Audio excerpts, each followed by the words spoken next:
Ce soir sur Cooksmosis, nos deux candidats seront poussés à bout. Ah ben moi, de toute façon, je suis une fille qui a la niaque, donc je vais pas me laisser faire, ça c'est clair. Seulement 2 d'entre eux pourront accéder à la finale. Je suis pas venu ici pour perdre et je vais donner le meilleur de moi-même. Pour ce faire, ils devront préparer des spécialités de leur région d'origine. Ah ben, on a Ariège, on a la croustade, sinon il y a la chocolatine, mais c'est un peu comme le pain au chocolat quand même. Je pense partir sur un rôti de porc caramélisé à l'orange et à l'anis étoilé sur son lit de légumes douces. Vous êtes sérieux là? Et pour les départager, pas de jury. Sérieux? Ah bon? Ils vont devoir chacun noter l'autre. Ah ouais, c'est un peu tendu là quand même. Hein. Non mais attendez, c'est complètement débile, on va se mettre 0 à chaque fois.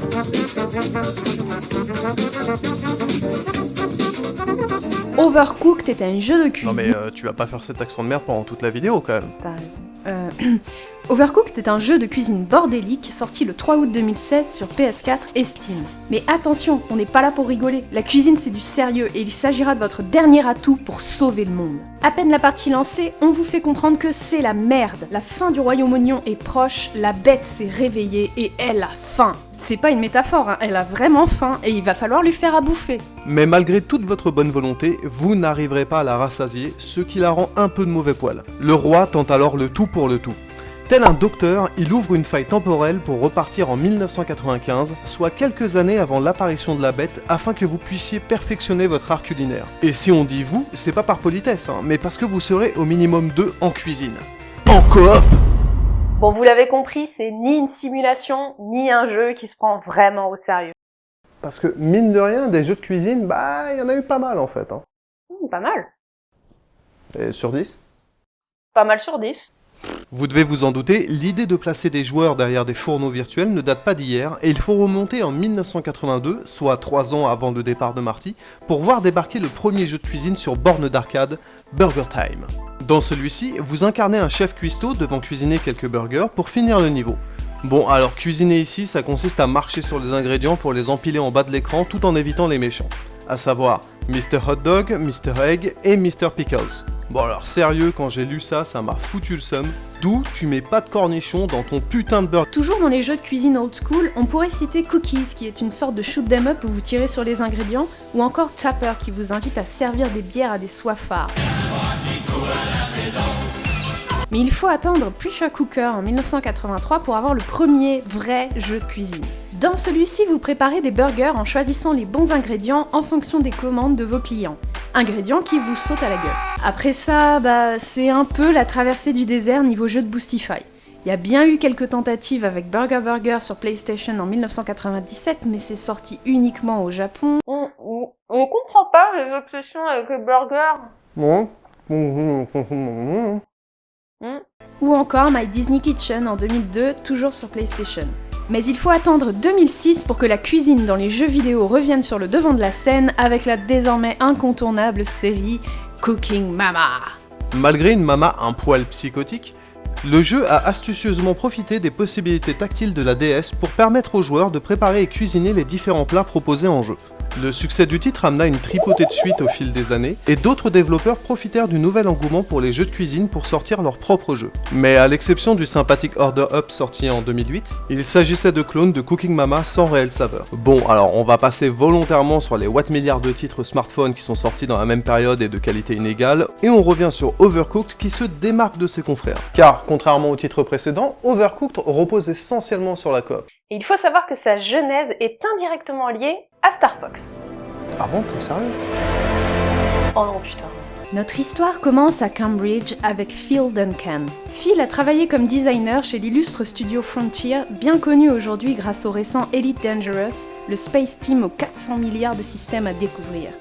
Il s'agit d'ailleurs d'un retour aux sources pour le studio fondé en 1994 par David Braben, le créateur à l'origine de la série Elite. Mais revenons à notre ami Phil. Après avoir digivolué en tant que lead designer et travaillé notamment sur Tales from Deep Space, Phil décide qu'il est temps pour lui de voler de ses propres ailes. Après 8 ans de bons et loyaux services auprès de Frontier, Phil et son poteau Oliver Devine, qui bossait également à Frontier en tant que développeur, font le grand saut et fondent leur propre studio indépendant en 2015, Ghost Town Games. Phil avait une idée en tête. créer un jeu coop, et ce pour deux raisons. Déjà parce qu'il a toujours kiffé la coopération dans les jeux vidéo. L'un de ses meilleurs souvenirs de gamer concerne le mode multijoueur de Lylat Wars, qui était pourtant à la base un mode compétitif où jusqu'à 4 joueurs pouvaient se foutre sur la gueule. Il y avait notamment une map où le but était d'abattre le maximum de vaisseaux ennemis en plus des autres joueurs, et celui qui avait le plus de points à la fin du temps imparti remportait la victoire. Mais avec ses 3 frangins, ouais, parce que de son propre aveu, sa mère savait que les jeux à l'époque se jouaient jusqu'à 4 en multi.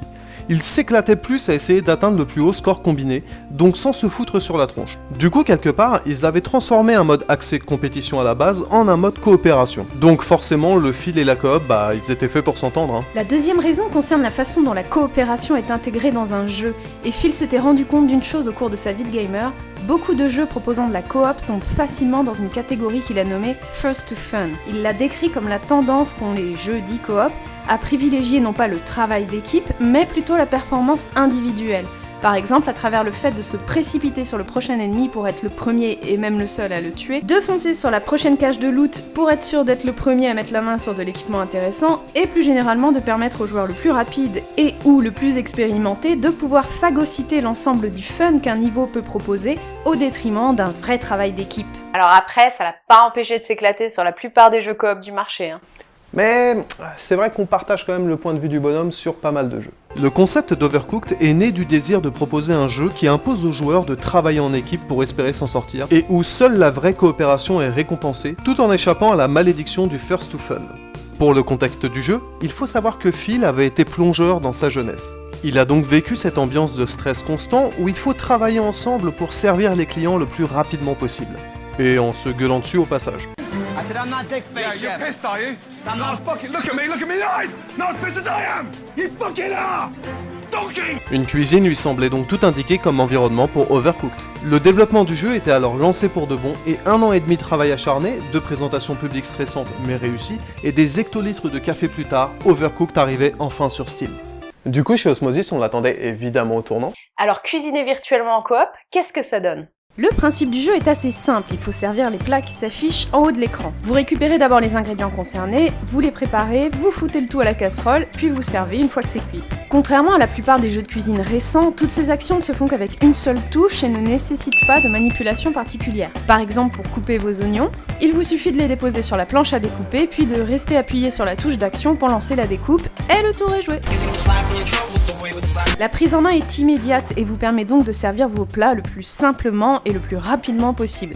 Ce qui est recommandé d'ailleurs, parce que plus vous servez un plat rapidement, plus votre bonus de points façon pourboire sera élevé. Mais dès le premier niveau, le jeu vous fait comprendre que vous ne pourrez pas vous en sortir sans vous répartir les tâches. La récupération des ingrédients et leur préparation est certes simple, mais prend du temps, et les recettes se complexifient en avançant dans les niveaux. La cuisson des aliments doit être surveillée, sous peine de les cramer et de foutre le feu au reste de la cuisine au passage, ce qui vous obligera à passer par la case extincteur. Il est nécessaire de servir les plats dans des assiettes propres, et ces dernières doivent donc être nettoyées et disponibles au fur et à mesure du service. Et pour finir, les commandes s'enchaînent non-stop et il faut les assurer avant que votre client se lasse d'attendre. Le cas échéant, il claque la porte en vous infligeant une pénalité de points bien crade. Alors en soi, c'est déjà pas mal à prendre en compte, mais il y a un autre élément qui change tout. Les différentes cuisines et leurs petites surprises. C'est des raviolis en bois. Ouais, chauffé au micro-ondes. 8 sur 10. Le jeu est découpé en différents niveaux correspondant chacun à un type de cuisine. Si dans les premières, seule la disposition des ingrédients et des ustensiles change, vous aurez rapidement affaire à des cuisines un peu plus exotiques. Par exemple, ce bateau où les plans de travail se déplacent régulièrement, ces camions fast-food qui font les foufous sur la route, cette cuisine frappée régulièrement par un tremblement de terre, ou ces icebergs au sol glissant qui vous précipiteront vous et votre plat dans la flotte si vous faites pas gaffe. Chaque niveau a donc sa petite spécificité destinée à vous mettre des bâtons dans les roues, mais surtout à vous obliger, encore une fois, à vous organiser avec les autres joueurs pour marquer le plus de points possible. À chaque fin de niveau, votre performance est récompensée par un nombre d'étoiles, au maximum 3, qui n'est pas seulement là pour vous faire mousser. En effet, chaque niveau du jeu demande un certain nombre d'étoiles au compteur pour être accessible, ce qui vous obligera à repasser derrière les fourneaux si vous n'avez pas de score requis. Bien évidemment, plus vous avancerez dans le jeu, plus les cuisines deviendront retorses, mais tout cela a pour but de vous rendre suffisamment balèze pour affronter sereinement la bête dans un final à la fois épique et intense, avec Kevin le chien. Alors pour notre part, on a vraiment bien kiffé Overcooked. Ouais, mais il y a quand même 2-3 éléments qui nous ont fait un peu chier. Hein. Eh, melon charentais, AOP, petit producteur vegan bio? Bah non, c'est melon en boîte de Super U là. Globalement, Overcooked fonctionne très bien, et il suffit de quelques minutes manette en main pour se prendre au jeu. On court, on cuisine, on s'organise, et on se gueule même dessus si le steak n'a pas été cuit à temps, ou s'il manque une assiette pour servir cette putain de soupe. Les différentes cuisines rencontrées en jeu sont variées et renouvellent régulièrement l'expérience de jeu. La simplicité des contrôles, à base de 3 boutons, rend le jeu accessible à tous, et les clients ne sont apparemment pas trop regardants sur tout ce qui concerne l'hygiène. Au final, on passe vraiment un bon moment dans les cuisines d'Overcooked. Mais un peu trop court. C'est pour nous l'un des gros points faibles du jeu, car sans forcer, on l'a terminé en moins de 6 heures, principalement car les niveaux manquent finalement un poil de challenge. Sans être des PGM, puisqu'on est chez Osmosis quand même, il ne nous a rarement fallu plus de 2 essais par niveau pour obtenir les 3 étoiles. En plus de ça, nous avons constaté des soucis de précision dans la manipulation des ingrédients et ustensiles, et il nous est arrivé régulièrement d'avoir par exemple une assiette dans les mains alors que l'on voulait récupérer le plat situé juste à côté. Enfin, mais alors là c'est pas vraiment un défaut, hein, c'est juste... Bonjour, séduction, glamour, moissonneuse-batteuse, plat du jour, syphilis. 4 types de plats à servir, à savoir des soupes, des hamburgers, des pizzas et du cabillaud frit sur son lit de patates grillées. Ici appelé fish and chips. Et même si chaque plat propose différentes variations, on aurait apprécié un peu plus de diversité. Par exemple des desserts ou des plats en sauce. Laisse-moi zoom zoom zem, 49.3. Au revoir. Pour finir, sachez que le jeu propose également un mode compétitif avec des arènes dédiées que vous débloquerez à l'ancienne dans la campagne. Vous pourrez alors vous affronter à coups de marmite à 2 ou 4 joueurs pour savoir qui maîtrise le mieux l'art culinaire. Il vous est également possible de jouer à Overcooked en solo, mais pour l'avoir rapidement testé, vous perdez alors 90% de l'intérêt du titre qui se pose à nos yeux comme l'un de ces jeux idéaux pour passer une bonne soirée canap' avec vos potes. Voilà, cet épisode est terminé, merci à tous de l'avoir suivi. Si vous vous sentez l'âme d'un Gordon Ramsay, n'hésitez pas à la partager pour convaincre vos potes de se faire gueuler dessus. Et vous pouvez également partager votre avis sur le jeu en commentaire, et si la vidéo vous a plu, abonnez-vous. Sur ce, nous on vous dit à la prochaine et bon appétit.